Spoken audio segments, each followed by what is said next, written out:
Total এই অসুর মাতৃ প্রতিমা কতদূর রেডি হলো। অসুরের যে মুখমণ্ডলটা এটা কিন্তু বিরাট বড়। সরস্বতী ঠাকুর এক একটা করে বাঁশ তোলা হচ্ছে, বডির যে অংশগুলো সবটাই রয়েছে। পায়ের যে অংশটা, দুর্গাপুজোর আর বাকি 1 মাসেরও কম সময়, কিন্তু এখন আমি দাঁড়িয়ে রয়েছি রানাঘাটের এই কামালপুর অভিযান সঙ্গে। এখনই মনে হচ্ছে দুর্গাপুজো এখানে শুরু হয়ে গিয়েছে, কারণ এখনই প্রচুর মানুষজন দেখতে আসছে এই বড় দুর্গা। তো আজকের এই ভিডিওটাতে তোমাদেরকে দেখাবো কতদূর এগোলো এই মাসখানেক আগে বড় দুর্গার কাজ। আপাতত এখান থেকে যেটা দেখতে পাচ্ছি সেটা হচ্ছে এখানে এই তোমার এই যে মূল যে স্ট্রাকচারের পার্টটা সেটা অনেকটা এগিয়ে গেছে। মানে এইখানে কিন্তু থাকবে মা দুর্গার যে মূর্তিটা, যে প্রতিমাটা, সেটা এই লাস্ট টাইম যখন এসেছিলাম এই যে খাঁচাটা, মানে এই যে ব্যাপারটা, এই যে স্ট্রাকচারটা, সেটা কিন্তু তখন রেডি ছিল না। এই দিকে মুখ করা থাকবে মায়ের যে প্রতিমাটা, সেই প্রতিমাটা। এটা তোমার ওই অসুর, ঠিক আছে, অসুর এখানে তৈরি হচ্ছে। আপাতত এই অবধি রেডি হয়েছে অসুরের কাজটা। আমি একটু এখান থেকে তোমাদেরকে দেখাই কিভাবে এই কাজগুলো করা হচ্ছে। এক একটা করে বাঁশ তোলা হচ্ছে, আর বৃষ্টি পড়ছে এখন, বৃষ্টির মধ্যেই কিন্তু এই কাজ চলছে, যেহেতু পুজোর আর হাতে গুনেই মাত্র কয়েকটা দিনই বাকি, কারণ এই কাজটা খুব তাড়াতাড়ি সম্পন্ন এখানে করতে হবে। সেটার জন্যই যেই জায়গাটাতে এই মাটির যে কাজটা হয়েছিল, মানে মাটি থেকেই তো ফাইবারটা ওঠে, সেই জায়গাটা এই মুহূর্তে আর মানে মাটির যে কাজগুলো সেগুলো তো নেই বলা যেতে পারে। সেগুলো এই অবস্থায় রয়েছে এখন, মানে ফাইবারের যে ডাইসগুলো সেগুলো আলাদা করে রাখা রয়েছে এখানে বিভিন্ন জায়গাগুলোতে। আর এখানটাতে এই মায়ের যে হাতগুলো, হাত লাস্ট টাইম যখন এসেছিলাম তখন এই হাতের রং করার কাজটা শুরু হয়নি, এখন দেখতে পাচ্ছি রঙের কাজটা অলরেডি শুরু হয়ে গেছে। মানে যে প্রাইমারি যে রঙের কাজটা, সে প্রাইমারি রঙের কাজটা। এবং এদিকে অসুরের মুখটা আমি তোমাদেরকে দেখাচ্ছি, আগের উপর দেখাই। এগুলো মানে বিভিন্ন যে অংশগুলো আপাতত এখানে রাখা রয়েছে, যে রঙের কৌটো টৌটো সব রাখা রয়েছে এদিকে আপাতত। আর এখান থেকে যদি এই দেখো যে দুর্গার মুখটা ছিল, মানে যেখান থেকে ফাইবার কাস্টিং হয়েছিল, সেটা এই মুহূর্তে এই অবস্থায় রয়েছে, যেহেতু মাটির এখন এই মুহূর্তে আর কোনো রকম কাজ নেই। এবার একটুখানি দেখাই মাতৃ প্রতিমা কতদূর রেডি হলো এখানে। এখনও বৃষ্টিটা টুক করে পড়ছে, একটু আগে অনেকটাই বৃষ্টি হয়ে গেল আর কি। তো মাঠে এই মুহূর্তে কাদা টাদা রয়েছে। তো এই হচ্ছে মাতৃ প্রতিমার বর্তমান অবস্থা। মানে প্রাইমারি এখানে দেখতে পাচ্ছি যে প্রাইমারি যে রঙের কাজটা সেটা ইতিমধ্যে সম্পন্ন হয়েছে। এর উপরে তো আরও কালার টালার হবে। এই মুহূর্তে এতটাই মানে সম্পন্ন, আরও বেশ কিছুটা কাজ তো বাকি রয়েছে। আমি ওই দিক থেকে একটুখানি গিয়ে তোমাদেরকে দেখাচ্ছি, দাঁড়াও। এই হচ্ছে মায়ের যে চুলের অংশটা এবং এই যে কানের দুল, এগুলো সব দেখা যাচ্ছে। এবং মুখের যে অংশটা সেটা হচ্ছে এইটা। এর ওপরে তো মুকুটের অংশটা বসবেই, মানে যেটা মুকুটটা লাগানো হবে। এবং মুকুটের সাথেই এই ত্রিনয়নী যে চোখটা, সে চোখটাও রয়েছে, যেটা এর আগেও তোমরা দেখেছো। এখান থেকে বিষয়টা আমি যদি ওয়াইডে দেখাই, ব্যাপারটা ঠিক এরকমটা দাঁড়ায়। এই যখন এই যে স্ট্রাকচারটা রেডি হচ্ছে, এই স্ট্রাকচারে যখন মানে এই স্ট্রাকচারে একদম সামনে দাঁড়িয়ে থাকবে মা দুর্গা, এই ব্যাপার, মানে এই দিকে মুখ করে থাকবে। টোটাল হচ্ছে এই হচ্ছে ব্যাপার। এখানে টোটাল বডির যে অংশগুলো সবটাই রয়েছে এখানে এই মুহূর্তে, এই অবস্থাতেই রয়েছে।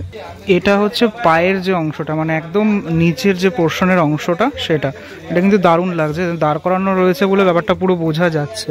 এবং এবার তোমাদেরকে দেখাই যেটা, মানে এর আগে তো দুর্গা মূর্তিরা দেখিয়েছি বহুবার, কিন্তু এই যে অসুরের যে মুখমণ্ডলটা, এটা কিন্তু বিরাট বড়, হ্যাঁ অনেকটা বড়। এখানে কাজটা এখন চলছে, বৃষ্টিকে উপেক্ষা করেই কাজ করতে হবে, সে কাজ এখন চলছে দেখতে পাচ্ছি আমি।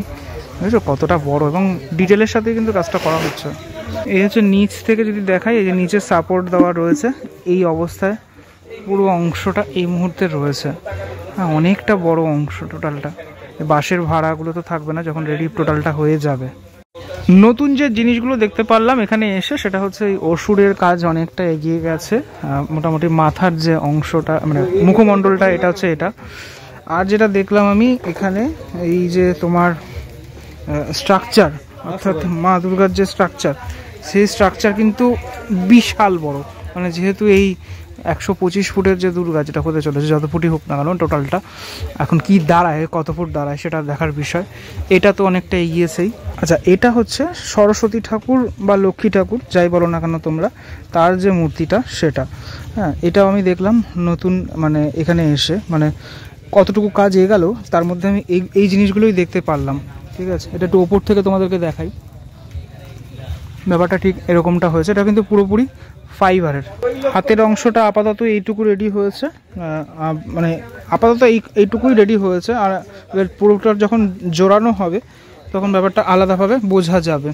আর যেটা দেখতে পেলাম সেটা হচ্ছে মুকুটে রঙের কাজ কিন্তু এখানে ইতিমধ্যে এই যে হলুদ কালারের যে রঙটা, সেই রঙটা করা হয়েছে।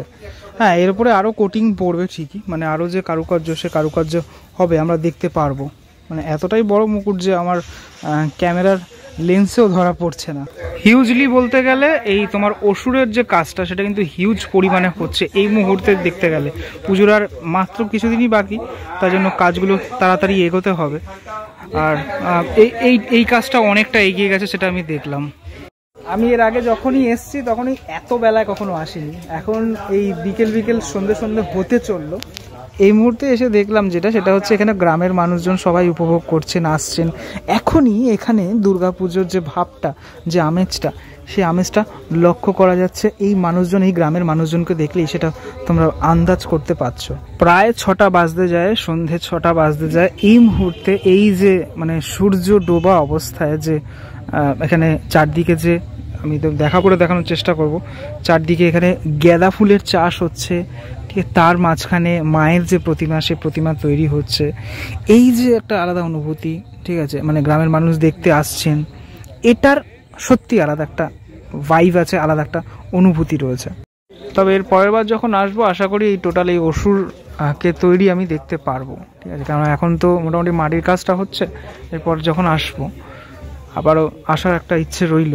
দেখা যাক কবে আসতে পারি। এখন চুলের অংশগুলো দেখেছো কতটা বড়, পুরো ব্যাপারটাই অনেকটা বড়।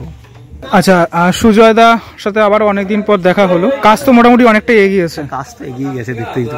অনেকগুলো নতুন আমি জিনিসপত্র দেখতে পেলাম। তুমি একটুখানি বলে দাও কত পার্সেন্টেজ এগালো কাজ? কাজ ধরো হয়ে গেছে, এখন স্ট্রাকচারটা আমার রেডি হলে অসুরের মুখমণ্ডল তো তৈরি হয়ে গেছে, ওটাই বাকি ছিল লাস্ট। আর তাছাড়া লক্ষ্মী সরস্বতী সবটাই হয়ে গেছে ফাইবারের। লক্ষ্মী সরস্বতী দুটোই তো একই রকমের মনে হয় মোটামুটি। ওই সব কিছুর হাইটই ওরকম 30 ফুটের আশেপাশে থাকছে সব, তো সবারই কাজ কমপ্লিট হয়ে গেছে।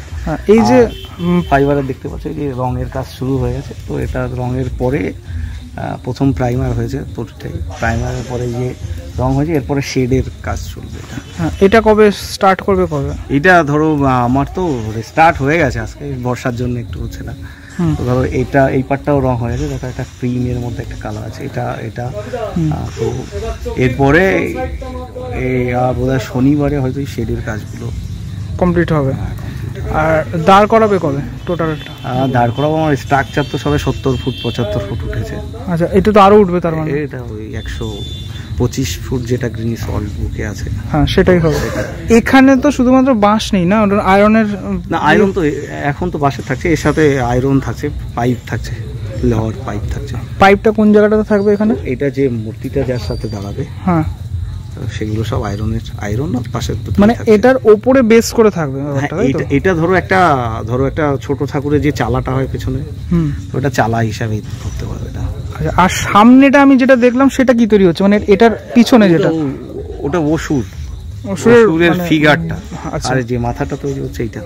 আচ্ছা, আর এইটা তো যেটাই পুজো হবে আমাদের ছোট, হ্যাঁ ওটা তো আমি দেখলামই, ওটা পুজোটা হবে। আর এইদিকে ওই লক্ষ্মী সরস্বতী কার্তিক এইগুলো তৈরি হয়েছে ওখানে। আর যদি কিছু তুমি বলতে চাও সেটা তুমি বলতে পারো। না, বলতে কি, দেখো যে বড় পুজো তো বড় রকমই, দেখতেই পাচ্ছ এখনো রাত্রেবেলা সব লোকজন আসছে। তো পুজো তো আমাদের ধরো শুরু হয়েছে অনেকটাই আগে, হ্যাঁ, তো সেইভাবে চলছে, পুজোটা তো চলছেই। আর এর মাঝে ধরো পুজোটা নিয়ে একটা যে অনেকেই বলছে সমস্যা, তো আমরা প্রশাসনের কাছে আশা করছি এখনো অবধি আমরা সবই পাবো। আর তারপরে যদি আসে তো আমরা আইনের সাথেই থাকবো, অসুবিধার কিছু নেই। তো যে কাজটা হচ্ছে আমরা অন্তত আশা করছি যে সব ঠিক হয়ে যাবে, অসুবিধা নেই। যেহেতু বড় পুজো হয়েছে, তো এটা একটা সবারই একটা ভয় আছে। সেই ভয়টার সাথে দেখো এখানে আরও তো কতগুলো ক্লাব যুক্ত হয়েছে, তাতে তো আর ধরো আমরা ভলেন্টিয়ার থাকছে আলাদাভাবে, 500 ভলেন্টিয়ার থাকছে, তো লোক একটু ভিড় হবে এটা সবাই ধারণা করতেই পারছে। যেহেতু আমাদের বোধহয় এই একটা পুজোই বোধহয় ন্যাশনাল মিডিয়া ফিডিয়া সবই এটা কাভারেজ করেছে। হ্যাঁ, ন্যাশনালের সবাই কাভারেজ করেছে, রাজ্যের মিডিয়াগুলোও সবাই কাভারেজ করেছে। তো সেই হিসাবে সবাই যেহেতু পরিচিতিটা এসছে, তো সেইভাবে একটু তো ভিড় গ্রাম আশা করতেই পারে, সেটা সামলে নিতে পারবে, অসুবিধা হবে।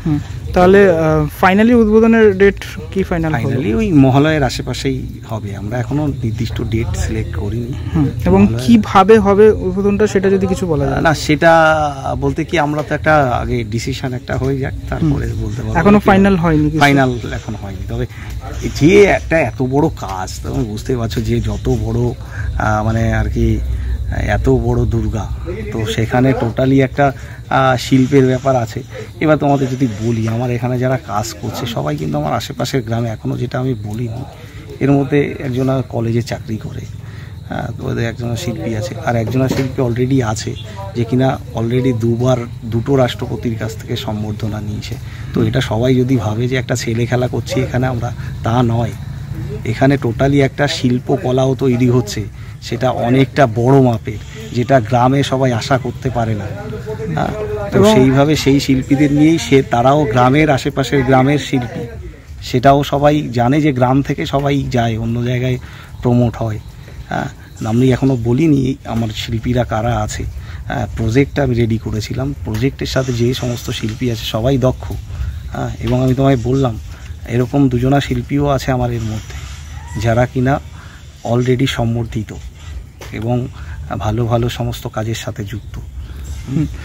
এই এলাকাটার মানে ব্যাপারে তোমাদের জানতে চাইবো, তোমার এই পুজোটার জন্য কি এলাকাটা তো মোটামুটি একটা জায়গায় ফোকাসে এসেছে, এটা কতটা সাকসেস? এটা সাকসেস বলতে কি, দেখো আজকে যে গ্রামটার নাম কেউ জানতো না, আজকে তো এতদিন ধরে, আমিও কলকাতায় কলেজে পড়েছি, আমিও আশুতোষ কলেজের ইভিনিং সেকশনে পড়েছি।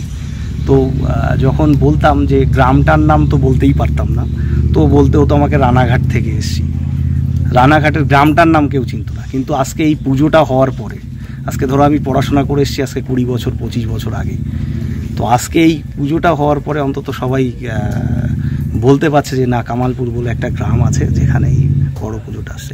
তারপর আরও অনেক কথা বলার আছে, যেমনি ধরো আজকে ধানতলা থানাটাকে যদি সবাই চেনে, কি চেনে, বলবে ওই ধানতলা একটা বড় ধর্ষণ কাণ্ড হয়েছিল, এটা বলেছে। কেন এখন যদি বলে যে ধানতলা একটা বড় পুজো আসছে, কেন এটা এলাকার নাম হয় না? সবাইকে শুধু বলতে হবে ধানতলা ওই কাহিনী, ধানতলা বানতলা সবাই বলে যাবে একই জিনিস, 20 বছর বাদেও সেই ধানতলা বলে যেতে হবে। কিন্তু সেই ধানতলাটা কেন, ধানতলা আজকে বড় পুজো হবে না? তো এইগুলো নিয়েই সব কিছু। এটা শুধু পুজো হিসাবে সবাই যদি বলে, আমি পুজো হিসাবে বলবো না, এটা করার পেছনে অনেক কারণ আছে, অনেক কর্ম আছে। আজকে যদি বলে যে পলিটিক্যালি কোনো কারণ নেই, সমস্ত কিছু পলিটিক্যালি বাদ দিয়ে যদি বলো যে আমাদের সামাজিক অনেক কাজ আছে, যে সামাজিক কাজটা শুধুমাত্র পুজো দিয়ে অনেক কিছু করা যায়, তো সেই জায়গায় দাঁড়িয়ে তো একটা পরিচিতি তো এসছে, একটা প্রত্যন্ত গ্রাম, যেটা সবাই বলছে, তোমরা এসেও দেখতে পাচ্ছ যে যার খবরটা কেউই নিত না। আমি তো দেখতে পাচ্ছি এখন থেকেই মানুষজন এসে দেখে, আমরা পুজো উপভোগ করছি, পুজোটা উপভোগ করছি আজকে থেকে না, পুজোটা উপভোগ করছি আমরা ধরো এই পয়লা বৈশাখ থেকে মানে কাজ শুরু হয়েছে, তখন থেকে আমরা উপভোগ। পুজোর আর তো বেশি দিন বাকি নেই, মোটামুটি 1 মাসেরও কম সময় বাকি। একটু ম্যাপিংটা বলে দাও, যে এন্ট্রি পয়েন্টটা, মানে এন্ট্রি পয়েন্ট ধরো আমাদের রাস্তা দিয়ে আসবে, এটা তো ওপেন থাকছে, ব্যারিকেড থাকছে না, ব্যারিকেড আমরা রাখবো না, এই কারণে ব্যারিকেডটা রাখলে একটা সমস্যা হয়, যেটা চাপ হয়। তো আমরা দেখছি যেভাবে যা সেই সময়ে যা পজিশন আসে, ওপেন ফিল্ড থাকছে, এতটা 40 বিঘা জায়গা থাকছে, তার মধ্যে ওপেন ফিল্ড থাকছে, তার মধ্যেই কাজটা হবে। আর একটা ব্যাপার আমি যে আগেরবার এসে শুনেছিলাম তোমার, এখান থেকে আশেপাশে তো মানুষজন প্রবেশ করতে পারবে না, অনেকটা দূর থেকে। না, সেটা ও 100, এখন ধরো যেটা হাইট হবে তার থেকে বেশি দূরে হবে, ধরো 120 থেকে 50 ফুট দূর থেকে সবাই দেখবে, এটা থাকবে, মানে নিরাপত্তার কারণে সেটা করা হচ্ছে। যদি সাধারণ মানুষের উদ্দেশ্যে কিছু বলো তুমি? সবাই আসবে, বড় পুজো, বড় দুর্গা দেখতে সবাই আসবে একদম। তো এটাই আমাদের তো একটা ধরো বড় পুজো করা মানে একটা বড় চাপ, তো বড় পুজোটা আসবে, সবাই বড় পুজো দেখতে আসবে। ওকে, থ্যাংক ইউ দাদা। Thank you. রানাঘাটের কামালপুরের এই বড় দুর্গা, সেই বড় দুর্গা এই ভিডিওর মাধ্যমে দেখানোর চেষ্টা করলাম, কতদূর এগোলো মাতৃ প্রতিমা এবং কি কি জিনিস আমি নতুন দেখতে পেলাম, সেটা তোমরা দেখলে এই ভিডিওর মাধ্যমে। মানে অসুর, তারপরে দেখলাম যে লক্ষ্মী সরস্বতী মোটামুটি তৈরি হয়েছে অনেকটা অংশে, সেটা আমি দেখলাম। কেমন লাগলো ভিডিওটা সেটা আমাকে অবশ্যই জানিও। পরবর্তী ব্লগে দেখা হচ্ছে খুব শীঘ্রই, ততক্ষণের জন্য বিরতি নেবো। ভালো থাকো সবাই, টাটা।